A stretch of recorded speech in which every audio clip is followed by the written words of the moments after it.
es una clase que definitivamente ustedes tienen que prestarle mucho interés, mucha atención, porque definitivamente es un órgano que no es que sea ingrato, sino que por la localización topográfica muchas veces no es muy bien enfocada por los especialistas, ¿no? En el sentido de que tiene una localización cervical, le correspondería al cirujano de cabeza y cuello, tiene una ubicación torácica, cirujano de tórax, y una ubicación intraabdominal, el cirujano de abdomen, ¿no? En algunos hospitales hacen esta división, quién maneja el esófago, ¿no? El cirujano de cabeza y cuello, el cirujano de tórax y definitivamente también el cirujano general que hace la parte de la cirugía abdominal. En este caso, nosotros en el Hospital Rebagliati manejamos el esófago en forma conjunta, ¿no? El cirujano de tórax no participa, pero ocasionalmente el cirujano de cabeza y cuello sí participa con nosotros. Pero nosotros manejamos toda la parte del esófago, ¿no?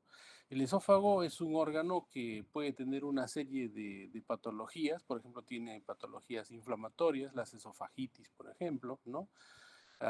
Y la esofagitis por cándida, por ejemplo, es muy frecuente, la moniliásica, ¿no?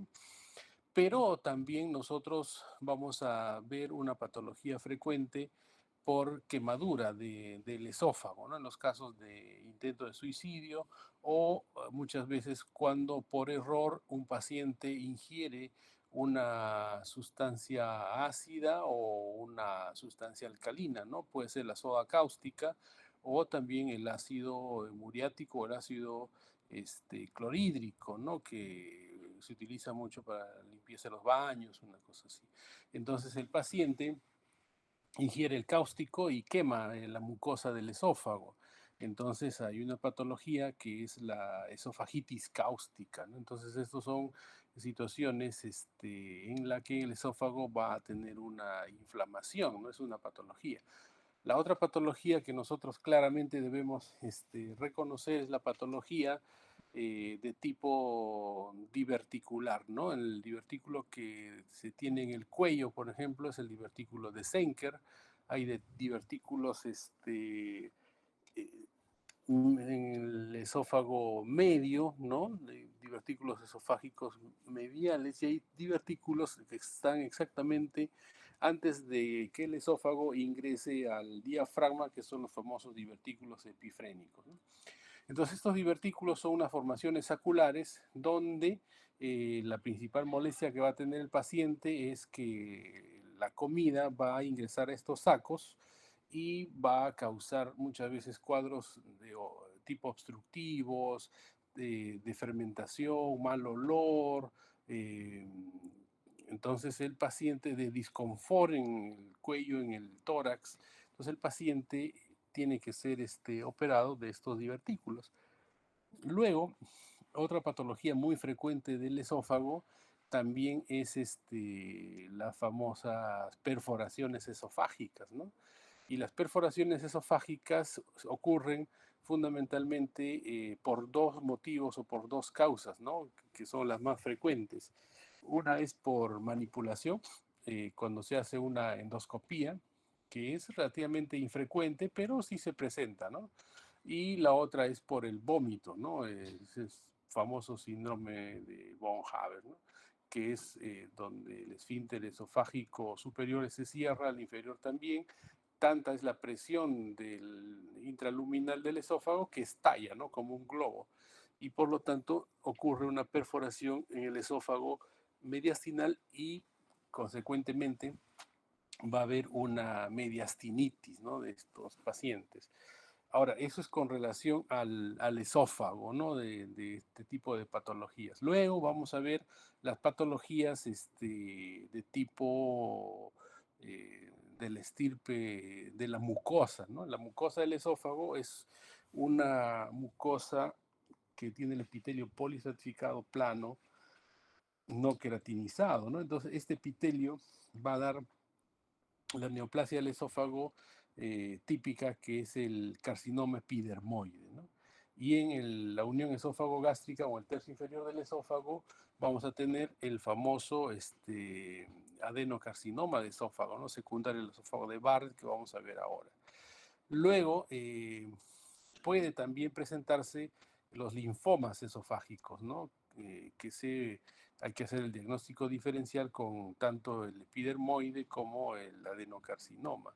Entonces, tiene un manejo diferente porque responden bien a la quimioterapia, ¿no? Y luego en la capa muscular del esófago pueden presentarse también algunas lesiones tumorales de tipo miomatoso. Entonces puede haber leiomiomas también esofágicos, ¿no? Ahora, con respecto a el proceso de formación, también vamos a ver tanto la patología del diafragma como del esófago. Y en la patología del hiato esofágico, lo más frecuente es la famosa hernia hiatal, ¿no? La hernia hiatal, que trae muchas sintomatologías, relativamente frecuente en la población y que necesita un tratamiento adecuado porque esto puede terminar en una neoplasia del esófago. Es decir, el esófago, incluso cuando comen, por ejemplo, pescado, ¿no? Alguna espina, o algunos pacientes tragan una moneda y hay un cuerpo extraño también alojado en el esófago, ¿no? Entonces, otra patología. Como ven, es un órgano que puede tener muchas sintomatología, mucha patología, y a veces nosotros no lo manejamos, no conocemos, y es importante conocer toda esta variedad y esta gama de patologías que están en este órgano para poder nosotros hacer un diagnóstico diferencial. Algunos de ellos lo vamos a tocar el día de hoy, algunos no, ¿no? Por ejemplo, aquí en esta imagen nosotros este, estamos viendo la famosa varices esofágica, miren, ¿no? Vamos a retroceder. Miren, están viendo ustedes acá son las varices esofágicas. ¿Por qué se producen las varices esofágicas? Las varices esofágicas se producen por una hipertensión portal. Y esto es típico en los pacientes con cirrosis hepática, ¿no? Con cirrosis. Los pacientes que tienen cirrosis potencialmente tienen varices esofágica y pueden sangrar estas varices, ¿no? Ahora, endoscópicamente se pueden ligar las varices. Esa es una forma de tratar, y el otro es ponerles tips, ¿no? Para hacer los shunt arterio, unir la, eh, la vena cava con las venas suprahepáticas, ¿no? Y bypassar esa resistencia que tiene la sangre al pasar por el hígado, ¿no? Entonces, bueno, ese es el tratamiento también, que en un momento seguro que lo van a revisar. Pero esto es con respecto a las varices esofágicas, es decir, el esófago. Y cuando hay vómitos, por ejemplo, hay unas heriditas que se forman en la unión esófago-gástrico que le llaman el síndrome de Mallory-Weiss. Entonces, miren, hemos revisado en forma rápida una serie de patologías que se presentan en el esófago, ¿no? Y que a veces es un tanto desconocido, pero cuando uno no conoce, no tiene idea, entonces ni lo piensa, ¿no? Pero si ya ustedes tienen toda esta gama de sintomatologías y de patologías, pueden más o menos ya orientar algún tipo de diagnóstico, ¿no? Ahora, ¿cuáles son los objetivos de la clase? Es aprender a diagnosticar la patología quirúrgica del esófago, ¿no? Diferenciar los diferentes tipos de enfermedades que tiene el esófago, valorar la utilidad de los exámenes auxiliares que se solicitan y conocer el tratamiento de las principales patologías, ¿no? Este es nuestro contenido en la tabla que vamos a hacer el día de hoy. La anatomía, vamos a ver la patología del diafragma, del reflujo y el esófago de Barrett, las neoplasias de esófago y la esofagectomía. Entonces es una clase bastante amplia, bastante no compleja, pero lo que pretendo el día de hoy es eh, fijar algunos puntos que ustedes tienen que tenerlo bien claro, ¿no? Para poder manejar este tipo de patología, ¿no? Ustedes van a ver que el esófago es preferentemente un órgano torácico. Hay un pequeño segmento esofágico que está en el cuello y otro pequeño segmento esofágico que está en el abdomen. Entonces tiene tres localizaciones topográficas: el cuello, el tórax y el abdomen, ¿no? Entonces va a estar delante de la columna, detrás de la tráquea, en contacto con la porción semimembranosa de la tráquea. Van a ver ustedes los ganglios que están aquí. Entonces los ganglios van a estar alrededor del esófago. Los ganglios en los 2/3 inferiores del esófago van a estar bien pegados al esófago, y cuando están en la zona de la carina y en contacto con la tráquea, van a compartir el sistema de la cadena linfática con la tráquea. Entonces vamos a tener los los supracarinales, los pericarinales, ¿no? Entonces son la forma en que se distribuyen estas cadenas ganglionares en el esófago. ¿Por qué es importante conocer dónde están localizadas las cadenas ganglionares? Para cuando se hace el tratamiento quirúrgico tenerlos en consideración y remover estas cadenas ganglionares para hacer que nuestra cirugía sea con una intención curativa, ¿no? Aquí estamos viendo lo que acabo de mencionarles. Esta es la columna vertebral, ¿no? Delante de la columna vertebral viene el esófago, ¿no? Con todas las porciones que ya conocemos por anatomía. Delante del esófago está la tráquea. Por eso es muy frecuente las fístulas traqueosofágicas, ¿no? Incluso en los niños pueden presentarse fístulas traqueosofágicas, diagnosticarlos y también tratarlos, pero está también en contacto con los bronquios, con el callado de la aorta. Está en contacto el esófago con el pericardio, con la aurícula, está con el diafragma. Entonces, cuando los cirujanos pretenden entrar a esta zona, inmediatamente ven que va a estar con la tráquea, una fístula traqueosofágica con mucha morbilidad, el callado de la aorta, los bronquios, la aurícula. Entonces cualquier accidente en esta zona, producto de una intervención quirúrgica, puede ser letal para el paciente. Entonces es muy importante conocer muy bien la anatomía, y es un principio básico y fundamental para nosotros manejar esta cirugía de esta zona, el conocimiento pleno de la anatomía, ¿no? Entonces cualquiera no ingresa a esta zona para poder trabajar con facilidad, ¿no? Porque es bonito verlo en el dibujo, en el libro, se ve bonito acá, ¿no? Pero cuando entran a hacer un abordaje por posición prono, por toracoscopía, ¿no? Por toracotomía, entonces uno tiene que diferenciar bien esas estructuras, porque, les vuelvo a mencionar, una lesión a este nivel muchas veces puede ser con una morbilidad muy alta o una mortalidad incluso para el paciente, ¿no? Entonces, no es suficiente tener la intención de poder manejar esta patología, sino tener mucha experiencia, ¿no? Y no a todos les gusta, ¿no? Porque les gusta lo más fácil, porque esto es realmente bastante complejo, ¿no?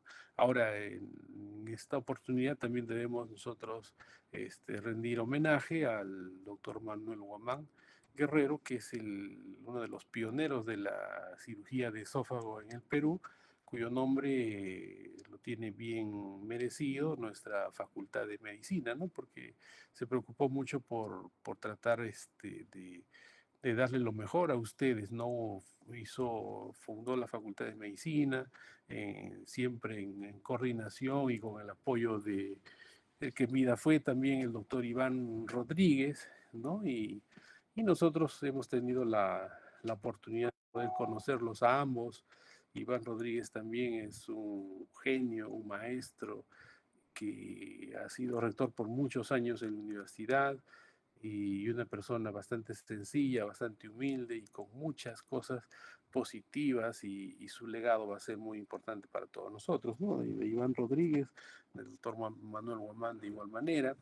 Entonces, yo creo que siempre van a quedar en la historia de la universidad sus nombres de ellos, ¿no? Entonces, Manuel Guamán es un cirujano que maneja muy bien esta patología, ¿no? Yo tuve la oportunidad y la suerte de trabajar con él y me fue enseñando esta zona, ¿no? Yo tuve entrenamiento también en Estrasburgo, en Francia, en Brasil, de este tipo de cirugías, de esofagectomías y más el apoyo de ellos que conocían muy bien esa zona, la anatomía la manejaban, pero a la perfección en cirugía abierta por muchos años, hizo de que uno poco a poco vaya manejando esta zona, ¿no? O sea, no es suficiente ir un mes, 2 meses a algún lugar, mirar una cirugía y regresar y decir, ya yo lo puedo hacer. Y eso es bien, bien complicado, ¿no? Hay que entrar, hay que ver, hay que hacer, hay que ayudar primero y luego hacer este tipo de cirugía, ¿no? Entonces, eso es la ventaja. Y si uno quiere hacerlo esto por la paroscopía, la curva de aprendizaje es muy alta, ¿no? O sea, tienen que ser cirujanos expertos en cirugía laparoscópica, manejar fundoplicatura, en disecciones, haber hecho mucha cirugía laparoscópica. Entonces, si a la justa están operando un apéndice, una vesícula y van a querer hacer esta cirugía, es muy, muy complicado, ¿no? ¿Por qué? Porque ustedes siempre tienen que ir de menos a más, o sea, tienen que tratar de cada día aprender un poco más, un poco más, un poco más, y medir sus fuerzas y llegar a este tipo, ¿no? de cirugía, porque no es el, el, la satisfacción personal de querer o hacer este tipo de cirugía, sino siempre estar pensando en el bienestar del paciente, ¿no? Cuando tuve un cargo en salud, ¿no? Como presidente ejecutivo de salud, dejé un tiempo del periodo que me tuvo el cargo para poder no dictar, no estar operando y lamentablemente hubo una serie de problemas, ¿no? Con estos pacientes operados de esófago, o sea, porque realmente es una cirugía bastante compleja, ¿no? Entonces, si alguien quiere hacer cirugía general, esto es un campo muy bonito, muy apasionante y que requiere mucho entrenamiento y yo pienso de que el espacio que puedan buscar es muy, muy importante. O sea, pueden tener muchísimo éxito en esto, ¿no? Porque muy pocos cirujanos se dedican a hacer este tipo de cirugía con éxito. Ahora miren, esto es también parte de la relación del esófago con las otras estructuras. Esta diapositiva es para mostrarles el nervio recurrente laríngeo. Ustedes se dan cuenta, este es un nervio, ¿no? Que pasa en el tercio superior del esófago, bien pegado al esófago, y luego hace un loop al callado de la aorta para regresar al cuello, ¿no? Entonces, y este nervio recurrente laríngeo está relacionado con la famosa voz bitonal, ¿no? Por la inervación de las cuerdas bucales, ¿no? Entonces, es relativamente frecuente que un paciente operado de una esofagectomía, después de la intervención quirúrgica, le cambie la voz, ¿no? Entonces, el paciente tiene una voz bitonal. Esa es la característica de este tipo de voz después de la intervención quirúrgica. Algunos pacientes no, pero la mayoría sí, ¿no? Entonces, eso es importante, ¿no? Si le cambia la voz, dicen, doctor, ¿por qué le cambió la voz? Ya usted sabe, ¿no? Por nervio recurrente laríngeo. Brevemente, con respecto a la irrigación del esófago, ¿no? El tercio superior está irrigado por arterias que comparten con las tiroideas inferiores, ¿no? Entonces, el tercio superior con las tiroideas inferiores, el tercio medio, miren, esto es muy importante, son vasos directamente de la aorta. Miren, ustedes ven los vasitos que van directamente a la aorta. O sea, el tercio medio y toda la zona del callado de la aorta son vasos que van directamente a la aorta. Pero son vasos muy pequeñitos, muy delgaditos, ¿no? Y en el tercio inferior, la irrigación fundamentalmente es por la gástrica izquierda o coronaria estomáquica, ¿no? Que comparten con el grupo ganglionar 1 y 2 del estómago, ¿no? Entonces, miren, ese tercio inferior con la coronaria estomáquica, el tercio superior o cervical con las tiroideas y casi todo el esófago torácico directamente de la arteria aorta, ¿no? Por eso es que antes, cuando el doctor Guamán practicaba este tipo de cirugía, por cirugía convencional, y esto hacía una disección transdiafragmática o transyatal, el sangrado era importante, ¿no? Porque ustedes ven, o sea, con las manos se hacía esta disección, ¿no? De todo el esófago, se soltaba el esófago prácticamente con la mano, y miren la cantidad de sangre que se perdía, ¿no? Se perdía a veces alrededor de 2 a 3 litros de sangre. Entonces estos pacientes entraban con 2, 3 litros de sangre porque sí o sí iba a perder sangre, ¿no? Entonces ahora nosotros no, nosotros por toracoscopía, todos estos vasos que están directamente ligados a la arteria aorta se puede sellar con un elemento muy importante que es el bisturí armónico o el LigaSure. Yo prefiero el LigaSure porque es un sistema de bipolar avanzado donde el sello es entre las dos paletas, no tiene una punta activa como si tiene el armónico, que podría hacer alguna lesión en esta zona que es muy, muy angosta, si se puede llamar así, hoy el espacio es muy corto para poder trabajar, ¿no? ¿Me están entendiendo, chicos? Estoy hablando. ¿Están ahí? Sí, Sí, doctor. doctor. Sí. Ya, ¿está claro hasta el momento? Sí, doctor. Sí, doctor. Ya, ahora con respecto a la anatomía del esófago, ustedes saben que el tubo digestivo tiene mucosa, su mucosa muscular y serosa, ¿no? Ahora, la característica del esófago es que carece de serosa. Entonces, al carecer de serosa, cuando ustedes van a hacer una anastomosis, les han enseñado ya en técnica operatoria que lo que le da fuerza a la anastomosis es la serosa, ¿no es así? Entonces, en el caso del esófago, la fuerza de la anastomosis va a radicar en la mucosa. Ya, esa es la variante que van a tener, ¿no? Eso con respecto a los grupos ganglionares que habíamos visto hace un momento. En la parte inferior son prácticamente ganglios que están muy pegados al esófago, ¿no? No se puede distinguir. Sacan el esófago y ahí van los ganglios. En la parte inferior, cuando ya ingresa al estómago, también hay que tener en consideración el grupo 1, el grupo 2, que corresponde a los grupos ganglionares del estómago, ¿no? Que son el paracardial derecho y el paracardial izquierdo. En la parte superior, ligadas con las tiroideas, y en la parte que corresponde a la tráquea son los suprainfracarinales, ¿no? Entonces, eso es lo que vemos, ¿no? ¿Con qué objetivo se aprenden ganglios? Porque no solamente basta en hacer la remoción del órgano, sino se tiene que hacer una adecuada disección y control ganglionar para que nuestra cirugía sea con intención curativa, ¿no? Esto es otra imagen donde vamos a ver la irrigación o el drenaje venoso de esta zona, con los intercostales, con la famosa vena ácido, ¿no?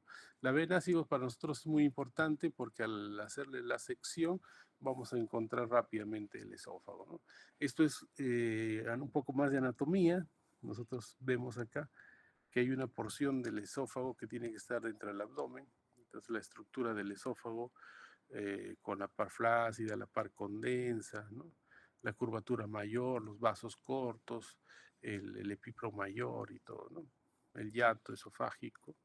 Miren, el hiato esofágico es el lugar por donde ingresa el esófago del tórax al abdomen, ¿no? Es un agujero, ¿no? Ahora, con respecto a las hernias, ¿no? Tenemos la hernia hiatal, poliato esofágico, las hernias parietatales, y estas hernias congénitas, que las de Morgagni, que son las anteriores, y las de Bosch-Dale, que son las posteriores. El reflujo es algo que debemos nosotros manejar. ¿Por qué? Porque normalmente todo viene, los alimentos, más la saliva, el bolo alimenticio, por el esófago, y esto va a llegar al estómago, ¿no? Para que se mezcle con el jugo gástrico y van a formar el famoso quimo, ¿no? Ahora, normalmente no debe regresar el contenido del estómago hacia el esófago. Entonces, si bien es cierto, acá no hay un esfínter anatómico, pero sí tenemos un esfínter fisiológico, ¿no? Que da el ángulo de His, que da los 2 o 3 centímetros de esófago que están dentro del abdomen. Hay un engrosamiento de la capa muscular del esófago, y esto se llama también, mal llamado, esfínter esofágico inferior, ¿no? Entonces son una almohadilla de grasa. Entonces todo esto hace de que sea un esfínter fisiológico, más no anatómico, de tal manera que no regrese el contenido del estómago al esófago. Eso es en condiciones normales. Pero cuando regresa, por algún motivo se rompe la barrera, se va a producir la enfermedad de reflujo gastroesofágico, ¿no? Y la causa número 1 del reflujo gastroesofágico es la hernia hiatal. ¿Y qué es la hernia hiatal? Es la salida del contenido intraabdominal por un orificio, un agujero preformado. Y si por aquí sale, por el hiato esofágico, parte del estómago y del esófago, esta es una hernia hiatal. ¿Por qué? Porque sale por el hiato esofágico. El mismo concepto que ustedes tienen de hernia en general, ¿no? Entonces, la causa número 1 de la enfermedad del reflujo gastroesofágico es la famosa hernia hiatal, ¿no? Entonces, miren, factores que contribuyen al reflujo: la hernia hiatal, la obesidad, el síndrome de Solido-Nelson, hipercalcemia, esclerodermia, ¿no? Y el embarazo también tiene que considerar como una patología, no patología, sino un estado transitorio donde podría existir este tipo de reflujo, ¿no? Esto es lo que está en todos los libros, los síntomas y signos de la enfermedad de reflujo gastroesofágica, pero cómo ustedes se van a dar cuenta si su paciente tiene reflujo o no. Entonces el paciente les va a decir: doctor, después de comer yo no puedo dormir, tengo que caminar 2 a 3 horas y recién echarme a dormir. ¿Por qué? Porque si yo como y me echo, siento que toda la comida me regresa por el esófago y lo tengo en la boca. Entonces ese paciente les está dando un clarito, un síntoma de reflujo. Les dice: tengo pirosis constantemente, siento la acidez, todo el reflujo detrás del esófago, tengo esa molestia. Bueno, esa es otra forma que los pacientes. O les dicen los pacientes: doctor, yo cuando duermo tengo que dormir sentado, pues si me duermo echado, siento que todo el ácido del estómago me regresa por el esófago. Entonces es clarísimo cuando un paciente les da este tipo de sintomatología, para poder ustedes pensar o sospechar en una enfermedad de reflujo gastroesofágico. Lo otro es pacientes que están con tos crónica, ¿no? Tos, tos, tos, el paciente va al neumólogo, le hacen todos sus exámenes y todo, no tiene nada el paciente. BK y todo, nada, ¿no? Dice: este está pero tuberculoso y no sale nada. Entonces ahí, ¿qué es lo que puede estar pasando? Es que la enfermedad de reflujo gastroesofágica, ustedes están viendo de que en la zona de la carina, o la zona donde está el esófago con la tráquea, la inervación es muy, muy parecida o comparte inervación. Entonces esto puede ser estimulado y causar una hiperreactividad bronquial. Entonces el paciente tiene como una hiperactividad bronquial, un pseudo asma, y el paciente puede estar muchos años o por bastante tiempo con el neumólogo y simplemente su problema es una enfermedad de reflujo gastroesofágico. Entonces, en estos pacientes con tos crónica o con una sintomatología respiratoria que no es muy fácil de diagnosticar, ustedes piensen que podría también ser una enfermedad de reflujo gastroesofágico, que son los síntomas atípicos, ¿no? Esto es lo que ustedes tienen que hacer. Ahora, el diagnóstico de la enfermedad de reflujo gastroesofágica fundamentalmente se hace por endoscopía, ¿no? Y cuando el ácido del estómago regresa al esófago, lo quema, ¿no? Entonces eso produce una esofagitis que los gastroenterólogos clasifican en 4 grados: grado 1, grado 2, grado 3, grado 4. Eso es la esofagitis. Entonces, dependiendo de la severidad y la inflamación y el proceso de recuperación o regeneración o cicatrización del esófago, le van a dar los grados, ¿no? 1, 2, 3 y 4. Pero luego de este esofagitis grado 4 ya van a pasar al esófago de Barrett, que vamos a ver en un momento, ¿no? Entonces, la endoscopía es clave porque hacen el diagnóstico visual y pueden tomar una biopsia para ver de qué se trata, ¿no? Si tiene esofagitis o no tiene esofagitis el paciente. La endoscopía, ¿no? Ahora, luego es importante, si hay mucha duda en el diagnóstico, se pide un examen que se denomina pHimetría. No sé si acá tenemos, ¿no? tenemos la endoscopía, la pHimetría, y cuando nosotros ya vamos, la pHimetría se monitorea a las 24 horas. Si los síntomas no están tan claros, le ponen por la nariz un tutor, un catéter que queda en el esófago distal y ahí va midiendo, ¿no?, el pH en 24 horas. Entonces tenemos unos valores donde vamos nosotros a decir, ah, sí, pues este paciente tiene reflujo, ¿no? Hay un contenido ácido permanente en el esófago. Ya esa es la pHimetría. Y la manometría es una medición también de la presión en esta zona, ¿no? Si hay baja presión, es probable que haya reflujo, ¿no? Entonces, esos son los exámenes que nosotros pedimos habitualmente para el diagnóstico y el tratamiento de la enfermedad de reflujo gastroesofágico. Entonces, endoscopía, la manometría, la pHimetría, ¿no? La volumetría también es un examen que se hace por tomografía, donde vamos a ver qué volumen de el estómago está dentro del tórax, ¿no? Herniado. Entonces, esto también es un examen que nos puede ayudar un poco, ¿no? Es un examen ya tomográfico, ¿no? El tratamiento. ¿Cuál es el tratamiento para la enfermedad de reflujo gastroesofágico? Ustedes van a escuchar que siempre el tratamiento es el tratamiento médico, ¿no? Entonces eso es fundamental, eso es clave. Pero los gastroenterólogos se toman a pecho a veces esto y el paciente lo tienen siempre y no nos mandan a los pacientes para poder operarlos, ¿no? O sea, no para darles la solución definitiva. Entonces, el tratamiento es médico, con inhibidores de bomba de protones, tratamiento por 2 semanas, se suspende el tratamiento y muchos pacientes no requieren más, ¿no? Entonces, si alguien tiene enfermedad de reflujo esofágico y nunca ha tenido tratamiento, tienen que darle tratamiento con inhibidores de bomba por 2 semanas y puede repetir a las 2 semanas más. Entonces, muchas veces estos pacientes nunca más vuelven a tener reflujo o ocasionalmente y no necesitan una intervención quirúrgica, ¿no? Ahora, la cirugía, ¿no? Hay cirugía por vía laparoscópica, cirugía abierta cada vez menos. Yo creo que en estos momentos sería terrible que alguien ofrezca una cirugía de antirreflujo, o sea, un NICE por cirugía abierta, ¿no? O sea, ya eso sería bueno, no tiene calificativo. Y más aún ahora que ya estamos muy próximo al manejo de esta patología por cirugía robótica, ¿no? Entonces, si ya estamos con el advenimiento ya inminente del sistema robótico que tiene que ayudarnos a fortalecer este tipo de intervención, vamos a estar cortando, abriendo a los pacientes innecesariamente, ya no, ¿no? Entonces, el tratamiento es por cirugía laparoscópica y en un futuro muy cercano probablemente con la cirugía robótica. Y los gastroenterólogos se hacen sus intentos por vía endoscópica con los famosos endocinch. Pero esto es para que ustedes sepan que existe también esa opción que definitivamente ellos argumentan que tiene buenos resultados, pero eh, como cirujano yo creo que la mejor opción de tratamiento es lo que nosotros podamos ofrecerle al paciente, ¿no? Ahora, ¿en qué casos le dicen al paciente sí o sí tienes que operarte de reflujo, ¿no?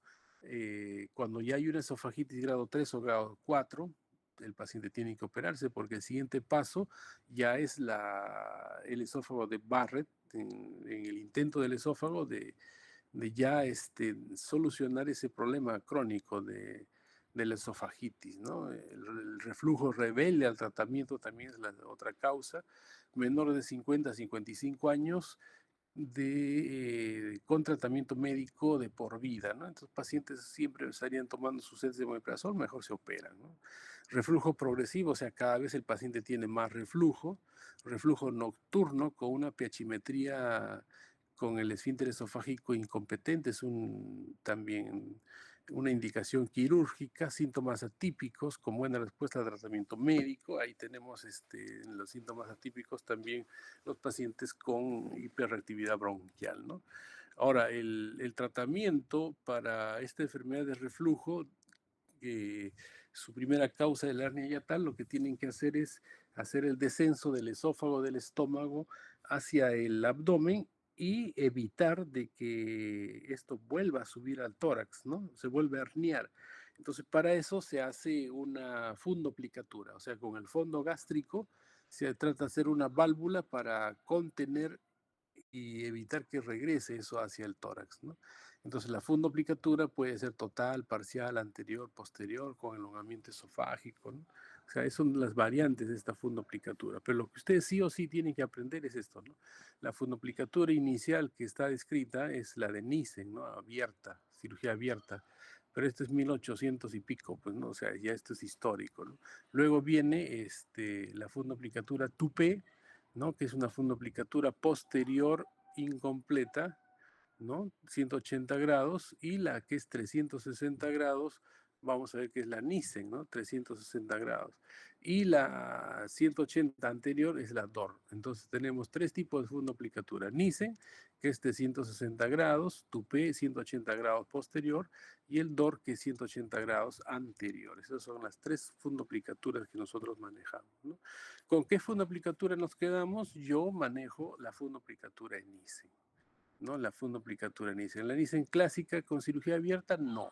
Manejo la Nissen flopping, la Nissen con la liberación o soltando los vasos cortos.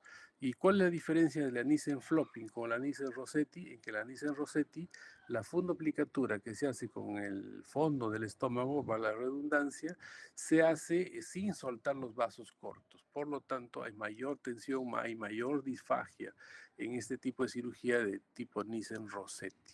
Yo prefiero hacer la fundoplicatura laparoscópico tipo Nissen flopping. Es la cirugía que mejores resultados está dando en el mundo desde hace muchos años, ¿no?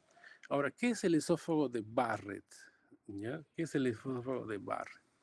¿Alguien me puede definir el esófago de Barrett para no estar hablando solo?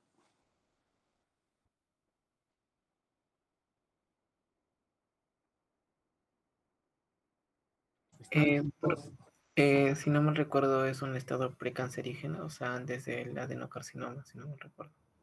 Ya, perfecto. ¿Cuál es tu apellido? Cama, doctor. Cama. Es un estado precancerígeno, el esófago de Barrett. Perfecto, está bien, Dan, perfecto. Ya es una definición bastante acertada, ¿no? Ahora, normalmente el contenido del esófago pasa al estómago, luego al intestino, ¿no? Al duodeno, intestino delgado y luego al intestino grueso, ¿correcto? ¿Qué es lo que ocurre cuando hay reflujo? Cuando hay reflujo, miren chicos, hay reflujo, el esófago distal se va inflamando. Entonces, inicialmente se pone rojo, esofagitis grado 1, sangra, esofagitis grado 2, cicatriza, esofagitis grado 3, esofagitis grado 4, ya hay intento de cambios de las células de esa zona. Entonces, ¿qué es el esófago de Barrett? El esófago de Barrett es cuando el esófago distal, si ustedes pueden llamarlo así, se cansó, se hartó de que el contenido ácido esté regresando al esófago y quiere imitar, emular la celularidad del intestino, o sea, del duodeno, para decir, yo quiero parecerme al duodeno porque al duodeno sí le llega ácido y no le pasa nada. Entonces yo también quiero tener esas células para poder defenderme de ese ácido que está regresando constantemente al esófago. Entonces, ese es el concepto que ustedes tienen que tener claro por qué se produce el esófago de Barrett. Entonces, ¿qué es el esófago de Barrett? Es una condición adquirida, porque no es congénita, en el cual el epitelio del esófago es reemplazado por un epitelio columnar metaplásico de tipo intestinal. Correcto. Entonces, ¿qué es el esófago de Barrett? Es una metaplasia intestinal. ¿Y qué es una metaplasia intestinal? Cuando las células del esófago distal son reemplazadas por unas células muy parecidas a las del intestino para cumplir esa función también de evitar lesionar el esófago o de corroer el esófago por el ácido que está regresando constantemente. Pero como esa es una condición adquirida, es una condición que después va a terminar en un cáncer de esófago. Por eso muy bien el alumno nos dice que es una situación precancerígena. ¿Sí? ¿Queda claro con la explicación del esófago de Barrett por qué se produce? Sí, doctor. Entonces, ese es el esófago de Barrett, ¿correcto? Ya, eso es endoscópicamente todos los gastroenterólogos o la mayoría de ellos están en la capacidad de poder hacer el diagnóstico del esófago de Barrett. Ahora hay esófago de Barrett largo, corto, los intracardiales que son los más difíciles de diagnosticar, ¿no? Entonces ese es el esófago de Barrett, ¿no? Entonces, bueno, algunas láminas con respecto al esófago de Barrett, ¿no? ¿Qué es lo que quiero que ustedes sepan? Que esto es progresivo. De un epitelio esofágico normal pasa una metaplasia columnar que ya está lindando con la esofagitis grado 4 y cuando llega el esófago de Barrett es la metaplasia intestinal. Y luego de la metaplasia intestinal, la displasia y el cáncer. ¿Cuánto tiempo pasa para que cambie de un lado a otro? 5 años. 5 años, ¿correcto? Por eso es que a partir de los 40 años se recomienda una endoscopia a todos los pacientes cada 5 años. Ahora, y en estos pacientes con esófago de Barrett, con reflujo, más aún, ¿no? Pero de todas maneras ustedes siempre tienen que contemplar el tratamiento quirúrgico, ¿no? Ahora, cuando el paciente, miren la diapositiva anterior, ¿no? Tienen esófago de Barrett, metaplasia columnar, metaplasia intestinal ya están en esófago de Barrett. Luego viene la displasia y luego viene el cáncer del esófago. Pero miren la displasia acá. Cuando la displasia puede ser leve o severa. Cuando la displasia es leve, todavía le pueden hacer una cirugía antirreflujo para que el paciente se pueda beneficiar, ¿no?, de este tipo de operación. Pero si ya ustedes están frente a una displasia de alto grado o una displasia severa, ese paciente ya es considerado como un cáncer in situ y el tratamiento ya no es una cirugía antirreflujo, sino es una esofagectomía. O sea, hay que sacarle el esófago al paciente. Es la displasia de alto grado, ¿no? El tratamiento quirúrgico del esófago de Barrett es importante. Este cuadro hay que fijarlo, ¿no? Fijar algunos conceptos. ¿Qué pasa si un paciente es operado de una cirugía antirreflujo? ¿Y qué cirugía? Una fundoplicatura de Nissen, flopping, laparoscópico, es lo ideal. Después de una operación, el paciente, dice la literatura internacional, que el 74% no cambia, se quedan como esófago de Barrett. El 17% hay una regresión parcial. El 4% es regresión total, regresión completa. Y el 9% puede haber una progresión, ¿no?, hacia la displasia y luego al cáncer del esófago, ¿no? Entonces, esto es la literatura mundial. Pero ¿qué es lo que nosotros hemos visto? Y este es un punto que siempre tenemos que pendientes de resolver, es con respecto a la estadística de nuestros pacientes, ¿no? Yo particularmente he visto que es mayor la cantidad de remisión de los pacientes que tienen una cirugía antirreflujo con esófago de Barrett, ¿no? El porcentaje no es como acá dice el 4%, en nuestro medio puede ser mayor del 50 al 60%, o sea, es bastante importante que estos pacientes se operen y esto va a ser, o sea, los va a beneficiar este tipo de cirugía, ¿no? Bien, después del esófago de Barrett viene el cáncer del esófago. ¿Se cansaron? Continuamos. Seguimos, doctor. Continuamos. Seguimos porque ya tiene su examen encima y ya.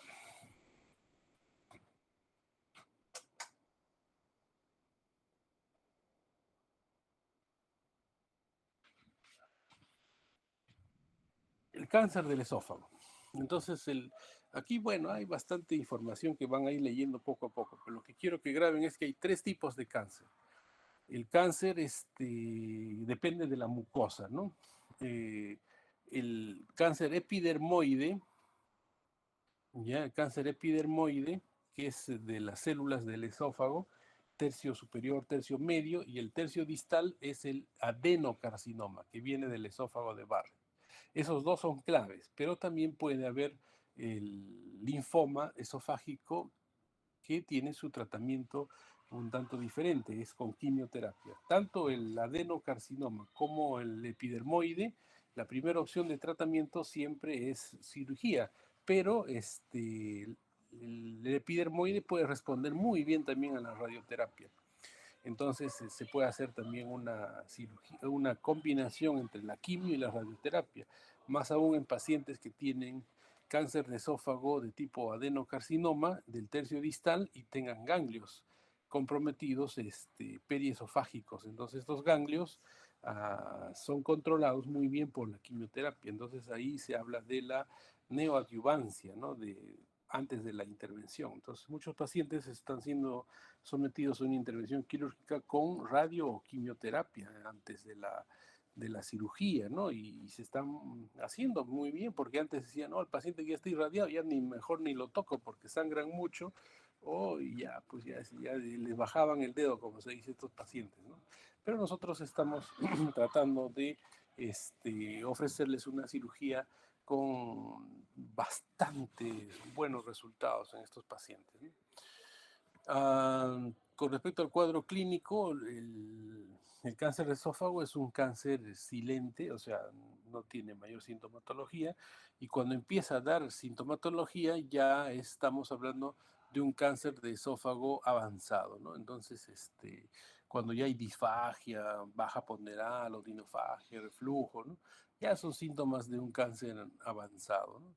Y la principal sintomatología que ustedes van a tener en estos pacientes es la disfagia. El paciente estaba comiendo normal y de pronto empieza a tener disfagia sólidos y luego disfagia líquidos, se le cerró el esófago. Uf, endoscopía, cáncer de esófago, ¿no? Entonces, esa es la sintomatología muchas veces que van a manifestar nuestros pacientes. Ahora, con respecto al estadiaje, el diagnóstico se hace por endoscopía, ¿no? Antes se hacía radiografía contrastada, ahora en provincias de todas maneras hacen su radiografía contrastada a los pacientes, ¿no? Pero el gol estándar en estos momentos es la endoscopía. La endoscopía no solamente le sirve para ver y tener una imagen de una lesión tipo tumoral, o sea, un cáncer del esófago, sino toman la biopsia y la biopsia le sale si es un epidermoide, si es un adenocarcinoma, si es un linfoma, o sea, le sale la celularidad para que ustedes puedan tomar la mejor decisión, ¿no? Entonces, ahora, cuando ya está diagnosticado el cáncer de esófago, hay que hacer el estadiaje. El estadiaje significa ver no solamente el esófago y la relación con las otras estructuras que están alrededor para ver si es resecable y también tenemos que observar los ganglios, ¿no? Para ver la remoción de los ganglios y qué intención tenemos, ¿no? Esta es la famosa clasificación del TNM para el cáncer del esófago, donde T es el tumor, la N es ganglios, M es metástasis y también ya se está incluyendo desde el año 2014 el grado histológico, ¿no? Que es bien diferenciado, G1, G2 moderadamente diferenciado, G3 pobremente diferenciado, el G4 es el indiferenciado, ¿no? Entonces este cuadro es típico, ¿ya? Siempre les voy a hacer una pregunta de este cuadro, así que grábenlo bien, ¿no? Y no tengo ningún temor en decirles por qué. Porque esto es muy, muy importante, ¿no? El TNM en el caso del cáncer de esófago. Por ejemplo, cuando es una displasia severa o de alto grado, es el estadio 0, ¿no? El T in situ, no hay ganglios, no hay metástasis. Entonces el tratamiento es una esofaguectomía. Le sacan el esófago al paciente y el porcentaje sobre vida a 5 años es más del 95%. Llega al 100% prácticamente. O sea, todos los pacientes se curan en este estadio. Cuando ya van al estadio 1, cuando el T1, acá vamos a ver, miren, este es el T in situ, mucosa, mucosa, mucosa, submucosa, T1B, T2 ya va a la capa muscular, T3 sale de la capa muscular, el T4, ¿no? Y miren, ¿no? Esto es el famoso T. El N son los ganglios, N0, de 1 a 2 ganglios N1, de 3 a 6 ganglios N2, más de 7 ganglios son el N3. Y M es la metástasis que va al pulmón, al hígado, ¿no? Frecuentemente. Es el famoso TNM. Entonces, si el paciente tiene un T2, M0 o un estadio 2A o 2B, le tienen que hacer esofaguectomía más quimio y radioterapia neoadyuvante. Esto es clave, ¿no? Miren. El T0, el T1 esofagectomía. Y miren cómo baja abismalmente la sobrevida del paciente. Va bajando, ¿no? Y si ustedes tienen un paciente con un T3, a partir del T3 al T4A o B, quimio, radioterapia. Y si le van a hacer la resección va a ser paliativa. Incluso a veces no sale el tumor, le pueden hacer una cirugía de doble tubo. Y miren el estadio 4B. El porcentaje de sobrevida a 5 años es menor del 1%, o sea, tiene una mortalidad bastante alta, ¿no? Comparado con el cáncer del páncreas, ¿no? Entonces, eso es como nosotros tenemos. Es súper sencillo. Estadio 0-1, esofagectomía. Estadio 2A, 2B, esofagectomía más quimio, radioterapia. Estadio 3 al estadio 4, quimio, radioterapia y resección, si es que se puede, paliativa. Nada más. Y la sobrevida es inversamente proporcional. Bueno, esto ya lo hemos explicado. Hay que hacer una ultrasonografía endoscópica también preferentemente, endoscopio que tiene ecógrafo, se ve el T y el N, ¿no? Para ver el grado de profundidad, ¿no? Para estudiar el T y el N, ¿no? La tomografía sigue siendo el examen de elección para ver el estadiaje, ¿no? Para ver metástasis, para ver ganglios y para ver el tumor también, ¿no? Ahora, esto es la clasificación de Seward, ¿no? Conocido también. Seward 1 es el que es tercio distal del esófago, el tipo 2 es el intra cardial, ¿no? Lo que están alrededor del cardias, y los infracardiales es el Seward 3, ¿no? Entonces, esto es para hacer el enfoque quirúrgico de estos pacientes, ¿no? El tratamiento quirúrgico es hacer la esofagectomía, ¿ya? Y el tratamiento ha mejorado fundamentalmente, ¿no? Esto es parte de la técnica quirúrgica de la parotomía, toracotomía derecha, ¿no? Las cirugías de McEnroe, Orion, Pinotti. Esto es histórico, ¿no? Esto es lo que practicaba el doctor Manuel Guamán, hacía esofagectomía transdiatal, esofagectomía transdiafragmática, ¿no? Entonces, Orion, Pinotti, ¿no? Entonces, esto es cómo va quedando, miren, saca el esófago, y el reemplazo del esófago en el tórax es el ascenso gástrico, el famoso ascenso gástrico, ¿no? Esto se puede hacer por tóraco-laparoscopía, ¿no? Entonces va a quedar así, se sube el esófago, el estómago hasta el cuello y se anastomosa, ¿no? Para que haga una continuidad del tubo digestivo. Cuando no se puede sacar, ¿no? Acá se ha hecho la esofagectomía, pero cuando no se puede sacar el esófago, se puede poner el esófago exactamente detrás del esternón. Esto se llama cirugía de doble tubo. Entonces, ¿por qué doble tubo? Porque queda el tubo, el esófago, con el tumor, y se está poniendo el ascenso gástrico por el mediastino anterior, ¿no? Para poder hacer la continuidad, el paciente pueda volver a comer. Una cirugía eminentemente paliativa, ¿no? Algunas complicaciones en el postoperatorio, lesiones pleurales y todo, pero bueno, lo que nosotros tenemos que siempre cuidar es la fístula del cuello, ¿no? La fístula esofágica.